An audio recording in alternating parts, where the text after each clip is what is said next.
Bienvenidos de nuevo a Negocios Televisión, bienvenidos a las noticias del día. Miramos a la actualidad, a todas las últimas horas, pendientes de lo que sucede en Oriente Medio. Empezamos contando que 3 de los hijos del alto funcionario de Hamas, Ismail Haniyeh, ha muerto en un ataque israelí en el centro de Gaza. Es lo que está informando este miércoles Al Jazeera, de propiedad catarí. Iban en un coche con sus hijos cuando fue impactado desde el aire. Como les contamos, 3 de los hijos del líder político de Hamas, exiliado en Qatar desde hace años, han muerto en un ataque aéreo israelí en Gaza. Es lo que informaba este miércoles la agencia de noticias Sihab, controlada por Hamas. El propio Haniyeh ha dicho este miércoles que la muerte de 3 de sus hijos en el ataque aéreo por parte de Israel en Gaza no afectará las demandas del grupo en las negociaciones de alto el fuego. Ha hablado con Al Jazeera poco después de este suceso, cuando el automóvil en el que conducían fue atacado en el campamento de Al-Sati en Gaza. Seguimos mirando a Israel. El ministro de Asuntos Exteriores israelí, Israel Katz, ha dicho que su país tomaría represalias contra un ataque iraní desde su propio territorio en lugar de a través de sus grupos proxy, en respuesta a los recientes comentarios hechos por el líder supremo, el ayatolá Ali Khamenei, que afirmó que Israel enfrentaría un castigo post-ataque a la embajada iraní en Siria. Decía, si Irán ataca desde su propio territorio, Israel responderá y atacará en Irán. Es lo que ha escrito el propio Katz en una publicación en X. Según informes anteriores de Lab News, Israel está dispuesto a responder a cualquier ataque de Irán, centrándose en las instalaciones nucleares e infraestructuras críticas dentro del propio Irán.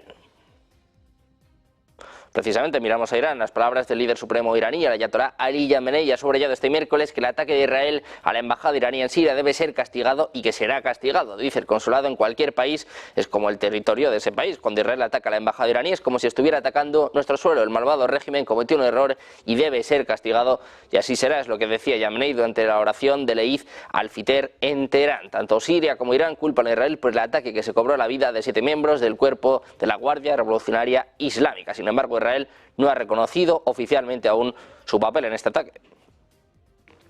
Hablamos ahora de China. El presidente chino Xi Jinping ha dicho después de una reunión con el expresidente taiwanés Ma Ying-jeou que ninguna fuerza puede dividir a China y Taiwán. Añadió que los pueblos de ambos lados del estrecho de Taiwán deben oponerse resueltamente a las actividades separatistas y promover el desarrollo pacífico de las relaciones a través del estrecho, comenzando con la adhesión al principio de una China. Dice que las diferencias en los sistemas no pueden cambiar el hecho objetivo de que ambos lados del estrecho de Taiwán pertenecen al mismo país y nación. Además, dice Xi Jinping, la interferencia externa no puede detener la tendencia histórica de reunificación familiar y nacional.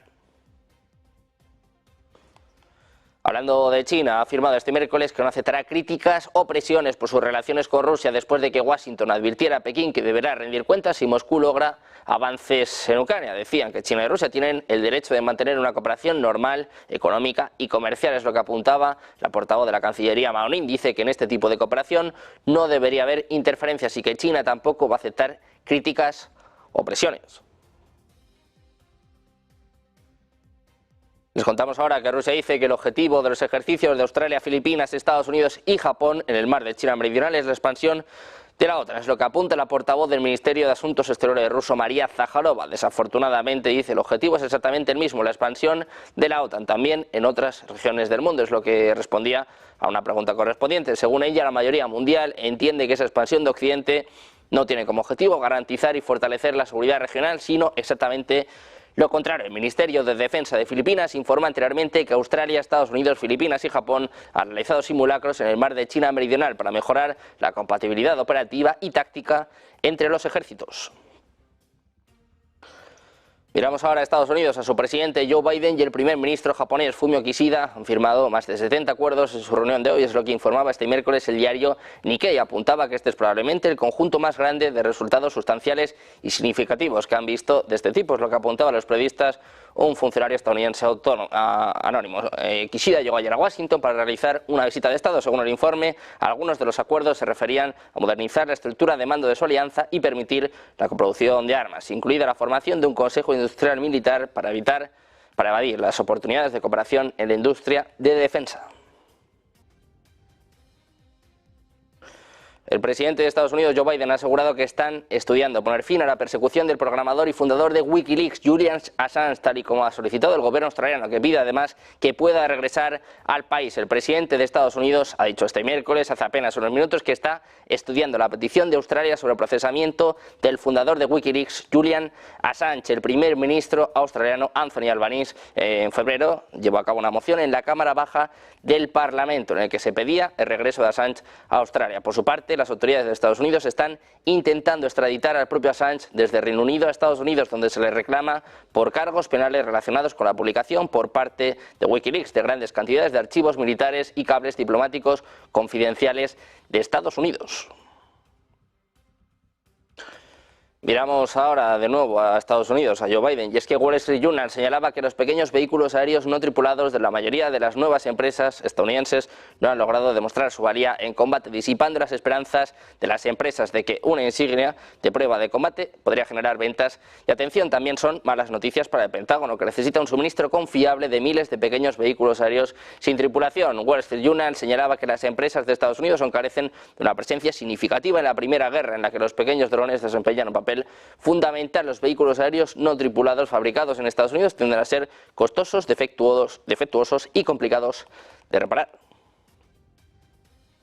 Pendientes de Estados Unidos, miramos ahora a Europa. El Tribunal de Justicia de la Unión Europea ha dictaminado este 10 de abril levantar las sanciones contra los magnates empresariales rusos Mikhail Fridman y Peter Eiben, impuestas en el inicio del conflicto entre Rusia y Ucrania. El fallo es un serio revés a los esfuerzos de la Unión Europea por castigar a los empresarios involucrados en alimentar la guerra entre Rusia y Ucrania. Fridman y Eiben son uno de los oligarcas rusos más destacados a los que se le han anulado este tipo de sanciones. El Tribunal General estima las solicitudes de Peter Eiben y Mikhail Fridman y anula tanto los actos iniciales como los actos que mantienen las listas de medidas restrictivas para el periodo comprendido entre el 28 de febrero de 2022 y el 15 de marzo de 2023, según ha dicho el tribunal en una declaración. Miramos ahora a Italia. El jefe del Estado Mayor italiano está dando la voz de alarma, está advirtiendo del peligro que amenaza a Europa. Concretamente dice que el enfrentamiento con Rusia, según la OTAN, durará una década, aunque la guerra en Ucrania terminará antes. Dice, hacen falta más medios, no dejaré de pedir más soldados. Siguen los mensajes beligerantes por parte de los principales líderes europeos y escuchamos al propio Pedro Sánchez hablando de aumentar el gasto en defensa. Macron hace semanas hablando del posible envío de tropas occidentales a Ucrania. Ahora es Italia el que está dando la voz de alarma. Con estas palabras, el almirante Giuseppe Cabo Dragone, jefe del Estado Mayor del Ejército italiano, está hablando de cómo prepara su ejército para la guerra. Dice que según la OTAN durará una década, aunque eso sí, matiza que la guerra en Ucrania va a terminar antes. Hablamos ahora de Alemania. El gobierno alemán ha informado sobre la entrega de otro lote de ayuda militar a Ucrania. En particular, ha entregado un vehículo terrestre con orugas Warthog. Anteriormente se enviaron ya 9 vehículos de este tipo. Además, se van a proporcionar 6.000 proyectiles de artillería de 155 milímetros. Además, se ha proporcionado apoyo adicional en el ámbito de los sistemas no tripulados y las contramedidas. En concreto, 16 vehículos aéreos no tripulados de reconocimiento Vector y 30 vehículos aéreos no tripulados de reconocimiento RK-35 e Drone, así como 30 herramientas de contramedidas para vehículos aéreos no tripulados. Miramos ahora a Hungría. El Parlamento húngaro ha prolongado 6 meses más el estado de emergencia debido a la guerra en Ucrania, con lo que el país lleva en esta situación excepcional por diversos motivos desde el año 2016. La decisión permite al Ejecutivo de Viktor Orbán gobernar mediante decreto sin pasar por el Parlamento en todos los asuntos que considere que están relacionados con la guerra y la situación humanitaria derivada de ella. La mayoría absoluta de Fidesz, el partido de Orbán, lleva extendiendo este estado de emergencia desde 2016, cuando lo dictó por la crisis migratoria que sigue en vigor, luego por la pandemia del COVID y desde mayo de 2022 por el conflicto entre Rusia y Ucrania, país fronterizo con Hungría. Dice que ante el conflicto armado y la catástrofe humanitaria en Ucrania y sus repercusiones en Hungría, especialmente en los ámbitos del asilo, la economía y la energía, está justificado prorrogar el estado de emergencia, es lo que afirma el documento aprobado hoy con 135 votos a favor y 47 en contra. Miramos ahora a la OTAN. A su secretario general Jens Stoltenberg ha afirmado este miércoles que Ucrania simplemente no puede esperar y que necesita ahora que se le entregue munición, defensas aéreas y ayuda. Decía Stoltenberg, Ucrania simplemente no puede esperar, necesita defensas aéreas, munición y ayuda ahora. Es lo que decía el político noruego en una rueda de prensa junto al presidente de Finlandia, Alexander Stubb, con quien se ha reunido en la sede de la Alianza en Bruselas. Escuchamos a Stoltenberg, dice que el mundo cada vez es más peligroso. Dangerous world. We have a full-fledged war in Europe, we have a new war in the Middle East, and we have more great power rivalry. At the same time, we have seen that NATO has adapted. So yes, we live in a more dangerous world, but NATO has become stronger to preserve peace, to prevent war, as NATO has successfully done for 75 years. And we don't see any imminent threat, military threat again.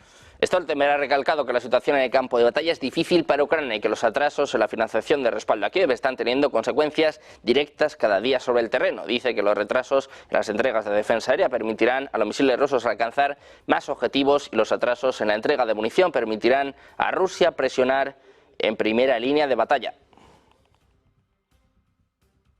Seguimos mirando la OTAN y es que aviones de combate alemanes se desplegaron este martes para interceptar un avión de reconocimiento ruso sobre el mar Báltico, mientras la recién ampliada alianza de la OTAN busca reforzar su disuasión ante una posible agresión por parte de Rusia en el noreste de Europa. El avión ruso Il-20 fue avistado por fuerzas suecas, después de lo cual dos aviones Eurofighter alemanes corrieron a su encuentro volando desde una base aérea cercana a la ciudad alemana de La Hague. El avión ruso entró en el espacio aéreo sueco al sureste de la zona de Blekinge, cerca de la estratégica isla de Gotland. Les contamos ahora que Rusia no va a participar en la conferencia de paz en Ucrania que se va a celebrar en Suiza el 15 y el 16 de junio. Es lo que ha informado este mismo miércoles el canciller suizo. Dice que Moscú no tiene planes de asistir. Es lo que declara Ignacio Cassis en una rueda de prensa en la que afirma que un proceso de paz no puede realizarse en Rusia, aunque no esté presente durante el primer encuentro. Según el ministro de Asuntos Exteriores, la cuestión de la participación de Bielorrusia en el evento no fue central en las discusiones, sino que estuvo estrechamente vinculada a Rusia. Estados Unidos, por su parte, confirmó su participación en esta conferencia. Miramos de nuevo a Rusia, que intensifica sus ataques contra Yarkov, la segunda ciudad más grande de Ucrania, que teme ser víctima de otra ofensiva por parte de Rusia. Recibe el apoyo del resto del país ante los bombardeos. Les hablamos ahora de que Rusia ha lanzado esta madrugada nuevos ataques con drones contra el sistema energético de los oblasts de Odessa y Mykolaiv, ambos situados en el sur de Ucrania, según ha informado el ejército ucraniano en un comunicado. Habría empleado en su ataque de anoche contra Odessa y Mykolaiv 17 drones kamikaze iraníes Shahid, de los cuales 14 habrían sido derribados por las defensas aéreas ucranianas. Según el mando sur del ejército de Ucrania, 12 de los drones fueron derribados sobre el oblast de Mykolaiv, mientras que los otros 2 fueron interceptados sobre el territorio de Odessa. Les contamos ahora las declaraciones por parte de María Zaharova. Dice que Rusia está preparada para cualquier desarrollo de acontecimientos con la OTAN en cuanto al posible envío de tropas occidentales a Ucrania. Es lo que apuntaba en una sesión informativa la portavoz del Ministerio de Asuntos Exteriores ruso. En respuesta a una pregunta sobre si había pedido a París una aclaración a través de canales diplomáticos sobre el envío de tropas a Ucrania, dijo: no lo hemos pedido y además no tenemos ninguna intención de hacerlo. Tenemos en cuenta estas declaraciones agresivas y estamos preparados para cualquier desarrollo de los acontecimientos. Hemos definido nuestra posición. La diplomática señaló que la parte rusa vio como las correspondientes declaraciones del presidente francés Emmanuel Macron fueron recibidas por sus aliados en la Unión Europea y la OTAN, quienes dijeron que no se suscribieron a esto y no entienden de qué estaban hablando. Vamos ahora de Ucrania. Les contamos que Reino Unido y Ucrania han firmado un acuerdo marco para promover la cooperación en materia industrial y en materia de defensa. El acuerdo se firmó en una conferencia militar industrial en Kiev, a la que asistieron unas 30 empresas de defensa de Reino Unido. Empresas británicas fueron a discutir posibles empresas conjuntas con fabricantes ucranianos de armas y defensa. Apuntan a que este acuerdo es la última señal del apoyo inquebrantable de Reino Unido a los esfuerzos de defensa y la recuperación a largo plazo de Ucrania, y ayudará a que las operaciones militares de Ucrania sean más eficientes. Está diseñado, dicen, para permitir que ambos países trabajen juntos para abordar los desafíos de seguridad, mejorar las industrias de defensa y entregar proyectos conjuntos de alto perfil en los próximos meses, según apuntaba el gobierno de Reino Unido. Después de los acuerdos en materia de defensa con Reino Unido, con Francia, con Alemania, Reino Unido da un paso más firmando un nuevo acuerdo. Miramos ahora a Ucrania. La Rada Suprema ucraniana ha aprobado hoy en primera lectura un proyecto de ley que permitirá reclutar para el ejército a alguno de los condenados que cumplen su pena en las cárceles del país. Es lo que informa en su canal de Telegram el diputado Yaroslav Selesnya. Según la publicación Ukrainska Pravda, el texto permite acortar las penas de prisión de algunas categorías de condenados y firman un contrato con el ejército que necesita engrosar sus filas para seguir haciendo frente al conflicto con Rusia. Los condenados por delitos sexuales o asesinatos múltiples no pueden acogerse a esta posibilidad, según la versión aprobada hoy en primera lectura. Terminamos mirando al petróleo. El petróleo ruso se comercializa muy por encima del límite de precios del grupo de los 7 que se supone privaría a Moscú de ingresos por su guerra en Ucrania, lo que sugiere un incumplimiento significativo de esta medida. El buque insignia del país, el grado Ural, está alcanzando un precio de cerca de $75 al barril en el momento en el que sale de los puertos del mar Báltico y el mar Negro, según datos de Argus Media, cuyas evaluaciones de precios son seguidas por algunas naciones del G7 involucradas en el límite. Los funcionarios de Estados Unidos están siguiendo el aumento de precios que que atribuyen a una dinámica geopolítica más amplia, según un alto funcionario del Tesoro. Pendientes de más noticias, más últimas horas, más actualidad, pendientes en los próximos minutos de palabras por parte del presidente de los Estados Unidos, por parte de Joe Biden. Una pausa y enseguida volvemos con la mejor información en Negocios Televisión.